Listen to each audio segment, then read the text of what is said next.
Bonjour, dans cette vidéo nous allons parler des courbes de tonalité.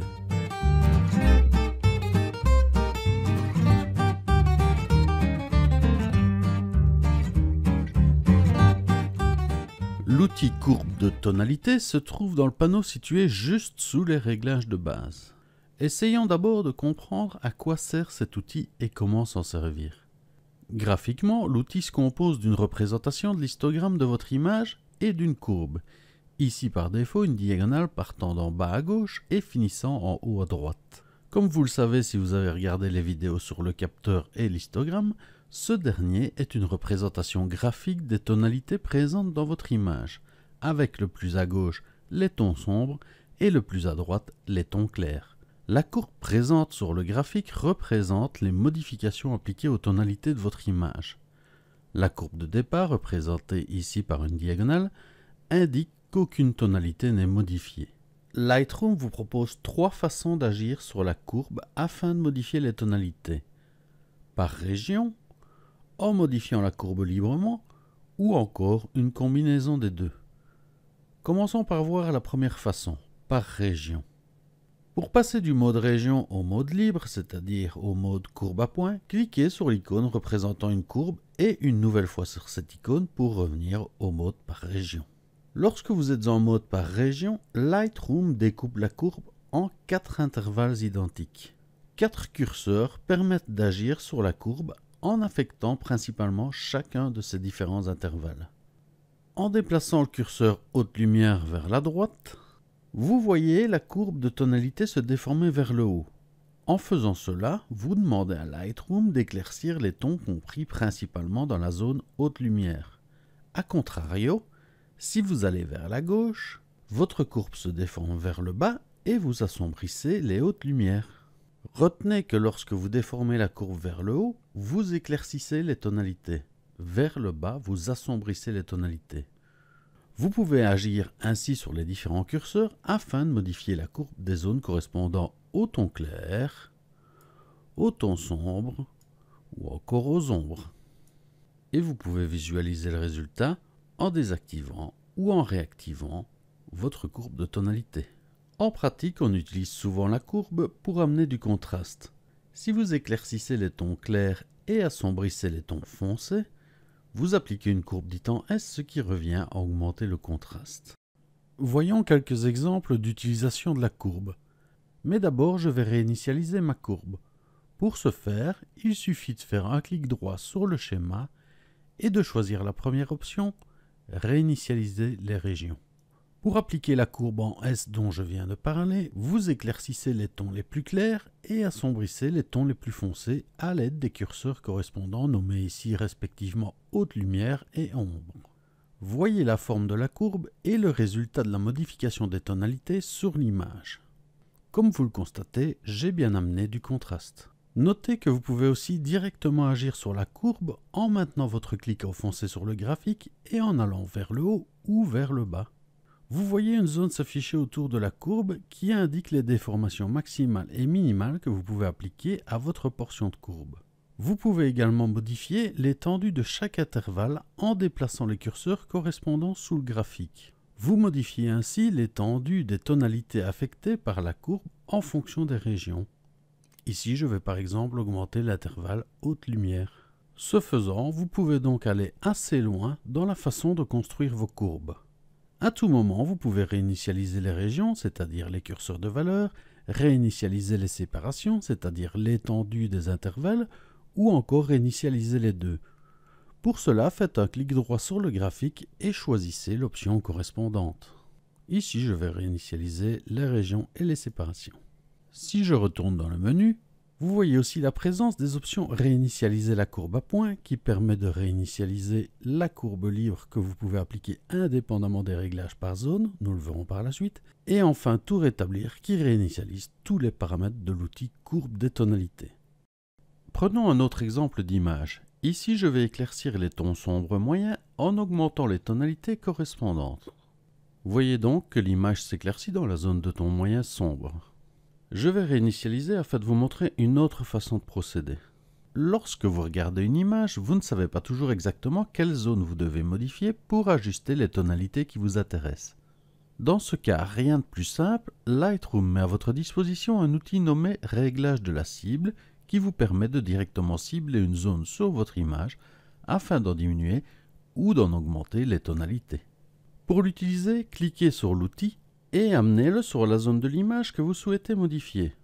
Vous remarquez sur la courbe du graphique un point qui se déplace lorsque vous bougez la souris. Ce point représente les tonalités ciblées.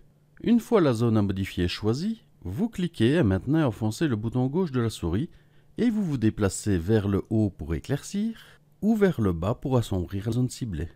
Vous voyez directement sur le graphique la courbe se former autour de cet endroit ciblé. Pour valider vos choix et quitter l'outil, cliquez sur Terminer ou encore recliquez sur l'icône de l'outil. En agissant de cette façon, vous pouvez aisément cibler les zones qui vous intéressent et en modifier les tonalités. Enfin, vous voyez tout en bas une option courbe à points avec par défaut 3 options.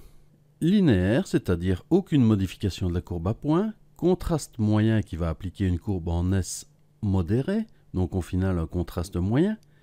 Et contraste fort qui va appliquer une courbe en S plus prononcée et donc un contraste plus fort. Voyons cela. Contraste moyen. Contraste fort. Notez qu'appliquer cette courbe en point ne réinitialise pas vos réglages par région. C'est en fait une courbe appliquée sur la courbe existante, raison pour laquelle vous pouvez la réinitialiser indépendamment, comme on l'a vu dans le menu contextuel disponible, en cliquant sur le bouton droit sur le graphique. Ici, vous voyez réinitialiser la courbe à point. Notez que vous pouvez aussi directement la réinitialiser ici en remettant linéaire. Passons maintenant à la deuxième façon de modifier notre courbe des tonalités. Il s'agit de la courbe à points que l'on peut modifier librement. Cliquez sur l'icône courbe à points pour passer alternativement d'un mode à l'autre. Nous voici ici dans le mode courbe à points. Nous allons dans cette partie expliquer plus précisément ce que font les courbes et comment elles agissent sur les tonalités de nos images. La première chose que vous constatez dans ce mode est la présence de 2 points. Un en bas à gauche et l'autre en haut à droite.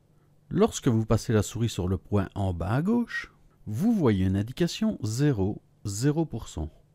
Pour celui en haut à droite, vous voyez 100, 100%. Le premier chiffre indique la zone de tonalité sur laquelle vous voulez agir et le second indique la modification appliquée à cette zone. Ici, les tonalités à 0 correspondent à 0% et les tonalités à 100 correspondent à 100. Autrement dit, les noirs sont bien noirs et les blancs sont bien blancs. Les tonalités ne sont pas modifiées. Toutes les zones de tonalité intermédiaires entre 0 et 100 ne sont pas modifiées non plus, 50 correspond à 50, 82 à 82, etc. Comme on l'a dit, agir sur la courbe permet de modifier ces tonalités. Voyons donc cela et l'impact sur notre image. Pour sélectionner un point de la courbe, cliquez dessus et maintenez le clic enfoncé pour le déplacer en haut, en bas, à droite ou encore à gauche. Prenons ici le point en bas à gauche. Je le sélectionne et je vais le déplacer vers la droite environ au milieu du graphique. Vous voyez l'indicateur de valeur me montrant les valeurs de tonalité successives entre 0 et 50% au fur et à mesure que j'avance vers la droite. Le chiffre associé après le slash me montre la nouvelle valeur de tonalité que je souhaite appliquer à la zone de tonalité existante. Ici, vous voyez que pour chaque valeur de tonalité entre 0 et 50, je décide que mes nouvelles tonalités doivent avoir la valeur 0%. Autrement dit, j'ai demandé à ce que toutes mes tonalités inférieures à 50% deviennent 0%. En conséquence, mon image devient donc fort sombre vu qu'elle est représentée par 50% de tonalité avec 0 comme valeur, autrement dit noir. Regardez l'effet sur l'histogramme. Je réinitialise ma courbe et je recommence. Vous voyez que tout l'histogramme est étiré vers la gauche et que la moitié de celui-ci est englouti dans les noirs. Toutes les autres valeurs de tonalité entre 50 et 100 ont été aussi réduites. Les tonalités à 50 deviennent des tonalités à 0%, celles à 75 deviennent 50% et celles à 100 restent inchangées. Entre les deux, toutes les tonalités ont été modifiées vers le bas de façon linéaire. Si je place mon point tout à droite, je demande à ce que toutes les tonalités deviennent 0. Mon image est donc complètement noire. Je réinitialise ma courbe. Cette fois-ci, je vais déplacer mon point vers le haut. J'éclaircis les tonalités existantes. Regardez ici, je demande à ce que la tonalité 0 devienne 50%. Autrement dit, ce qui était complètement noir doit devenir une tonalité moyenne à 50%. Vous voyez que ma courbe de départ s'est entièrement déplacée vers le haut, 0 devient 50%, 50% devient 75% et 100 reste inchangé. Autrement dit, toutes les valeurs tonales entre 0 et 100 sont modifiées vers le haut de façon linéaire. De nouveau, regardez l'effet sur l'histogramme. Je réinitialise et je recommence. Vous constatez que celui-ci a été contracté et n'occupe plus que la moitié droite. Toutes mes tonalités ont été poussées vers la tonalité la plus à droite, autrement dit vers les blancs. Si je place cette fois-ci mon point tout en haut, je demande à ce que toutes les tonalités deviennent 100%. Mon image est donc complètement blanche. L'intérêt de cette courbe libre est évidemment d'ajouter un nouveau point librement sur la courbe et d'en modifier la valeur. Regardez, si je clique au milieu de ma courbe, j'ai mes tonalités à 50% qui sont bien par défaut à 50%. Si je me déplace vers le bas aux alentours de 25%, je demande donc à ce que mes tonalités à 50% deviennent des tonalités à 25%. Comme vous le constatez, une courbe se forme, indiquant que toutes mes tonalités entre 0 et 100 sont modifiées vers le bas. Je réinitialise et je recommence. Regardez l'histogramme, il se contracte vers la gauche entre 0 et 100%. Tout devient plus sombre. Vous voyez aussi que les valeurs intermédiaires entre mon nouveau point et les points existants sont cette fois-ci modifiées non plus de façon linéaire, mais suivant une courbe plus ou moins prononcée. Je vais ici déplacer mon nouveau point vers la gauche. La courbe devient moins prononcée et donc mon image est toujours assombrie mais de façon moindre. Je peux ajouter autant de points que je le souhaite sur mon graphique. Ici je vais ajouter un second point vers les tonalités claires et j'augmente celle-ci. Voyez que je retrouve ma fameuse courbe en S et donc un effet de contraste. Je peux l'ajuster en déplaçant mes points. Ici, comme l'image est déjà sombre, ce n'est pas forcément une bonne idée. Je vais donc remonter mon point dans les ombres afin d'éclaircir à nouveau cette partie de l'image.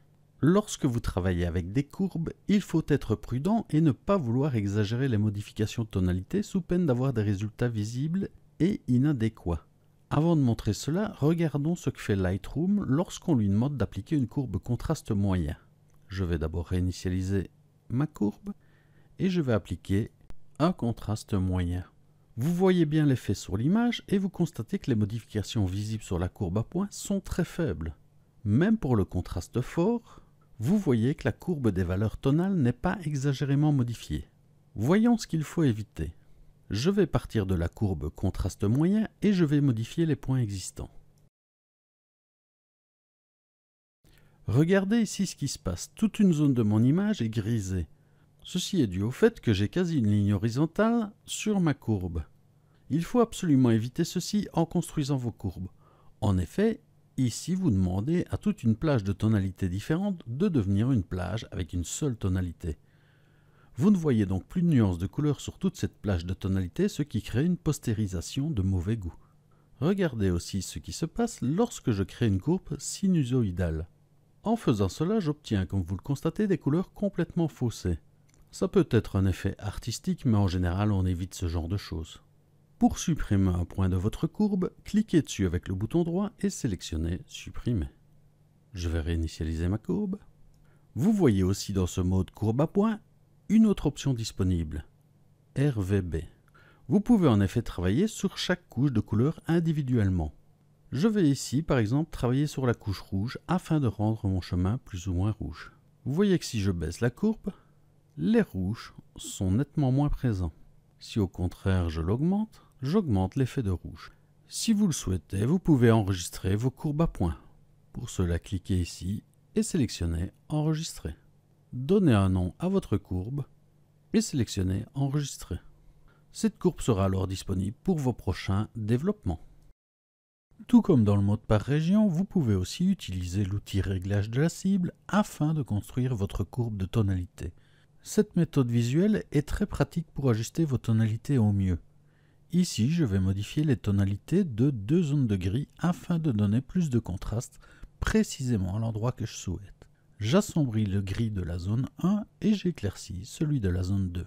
Vous pouvez toujours affiner ensuite votre courbe sur le graphique en déplaçant les points ainsi créés si vous le souhaitez. Contrôlez ensuite le résultat obtenu en désactivant et puis en réactivant le panneau courbe de tonalité. Notez enfin que vous pouvez aussi revenir dans le mode région pour affiner votre courbe à points, non plus en déplaçant les points qui disparaissent dans ce mode, mais en ajustant les zones. Maintenant que nous avons fait le tour des options, on peut se poser la question de savoir quand utiliser la courbe à points lors de nos traitements d'image. Eh bien, aussi surprenant que cela puisse paraître, il n'est pas nécessaire d'appliquer des courbes à toutes vos images. En effet, comme on l'a déjà vu, les curseurs réglages de base permettent eux aussi d'agir sur les tonalités de différentes manières. Regardez sur l'histogramme comment ces différents curseurs affectent les tonalités. L'exposition a tendance à éclaircir ou assombrir toutes les tonalités. Le contraste, lui, assombrit les sombres et éclaircit les clairs, ou inversement. Le curseur haute lumière fait ressortir les détails en modifiant les tonalités principalement dans cette zone, ou inversement.